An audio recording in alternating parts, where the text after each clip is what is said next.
السلام عليكم ورحمة الله وبركاته. ازيكم عاملين ايه؟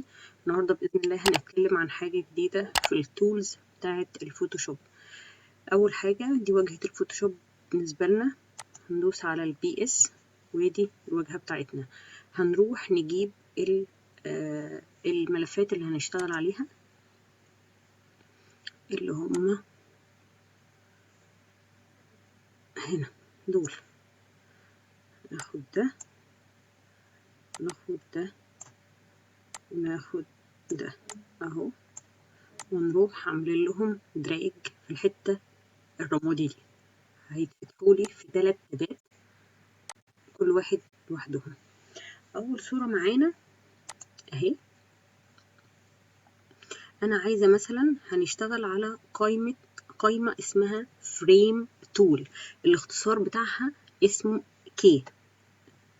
فريم تول هنشتغل على كي. قبل ما نشتغل في اي حاجة خالص هنرجع لدي، نروح فكين القفل بتاعها. احنا قلنا هندوس كليكتين شمال هيظهر لنا القائمة دي، نقول له اوكي، ودي نفس الكلام كليكتين شمال اوكي، ودي نفس الكلام كليكتين شمال اوكي، عشان نعرف نشتغل عليهم بحرية. هنرجع للتولز بتاعتنا اللي هي فريم تول كي من الكيبورد، نروح دايسين عليها. هي عبارة عن شكلين، شكل مربع او مستطيل وشكل دايرة او إليبس. بتعمل ايه دي بتحط لنا فريم على الصورة بتاعتنا، يعني ايا كان اللي احنا محددينه هي بتحط لنا فريم عليها. يعني لو انا مسكت من حافة الصورة هنا ورحت سحبت، دوست كليك شمال وسحبت كده اتعمل لي فريم. طب انا مش شايفة الفريم بتاعها، هو يا دوبك اتعمل لي حاجة رمادي كده. فمن قائمة بروبرتيز طبعا نختار الفريم. عندنا حاجتين هنا، الصورة بتاعتنا لو وقفنا عليها كده نقدر نتحكم في الصورة يمين وشمال. في الفريم لو انا سبتها كده يبقى هي الصورة دي هتبلي والباقي كله ده ابيض.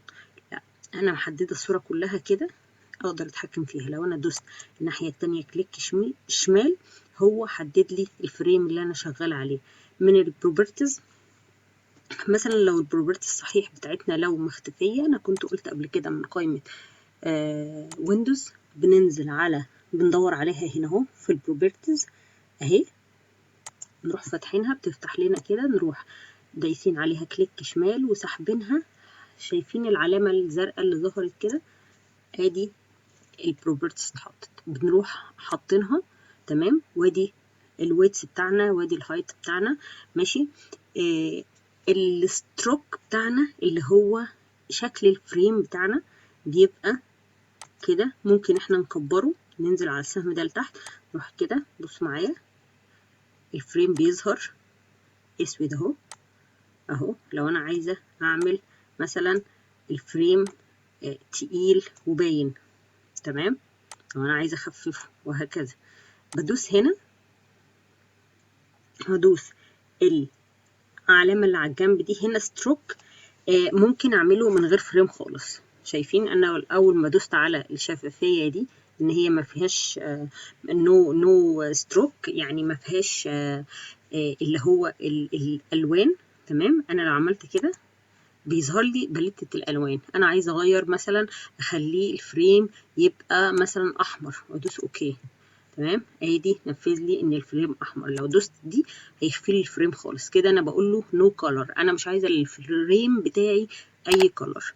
فانا هرجع تاني وادوس على اللون اللي انا عملته، ادي الفريم بتاعي باللون الاحمر، وقلنا نتحكم فيه من هنا. بالنسبه للقايمه دي عايزه الفريم يبقى لجوه ولا يبقى لبره، لجوه او لبره. لو لبره هيتعمل لي كده طبعا مش هيبان علشان انا الصوره بتاعتي على الحدود بالظبط، فاحنا هنعملها لجوه. ده اول شكل للفريم بتاعنا معانا تمام. نروح على الصوره الثانيه نعمل فريم تاني. احنا قلنا فيه مربع او مستطيل وفيه إليبس او دايره. نروح برضو جايبين من الاخر كده ونروح ساحبين، هيظهر لنا مربع وجواه الدايره اللي انا عملتها. برضو هنا نفس الكلام، مش معمول لي فريم ليها. فانا هعمله ازاي؟ هقف على الدايره اللي هي بتاعه الفريم واروح قايله له ايه، هكبر الستوك شويه. شايفين بتكبر معايا كده انا عملت فريم.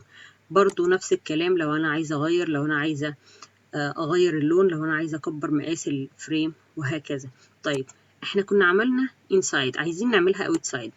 اوتسايد الفريم هيبقى لجوه، يعني مش هياخد لي من مساحه الدايره اللي انا عاملاها من جوه، لا هيبقى لبره، الفريم بتاعي هيبقى لبره. في حاجه ثالثه، لو انا مثلا صفحه جديده، ادي نيو ماشي، ونختار اي شكل ونقول له كرييت ونفك الضغط بتاعه وهكذا. لو انا عندي مثلا صورة وعاملة فيها اشكال كتير وعايزة ادخل في النص مثلا دايرة، انا هعمل الدايرة بتاعتي في النص هنا، الدايرة بتاعتي في النص هنا وما فيهاش اي حاجة، عشان انا الفريم بتاعي كان كله ابيض ما فيش اي حاجة.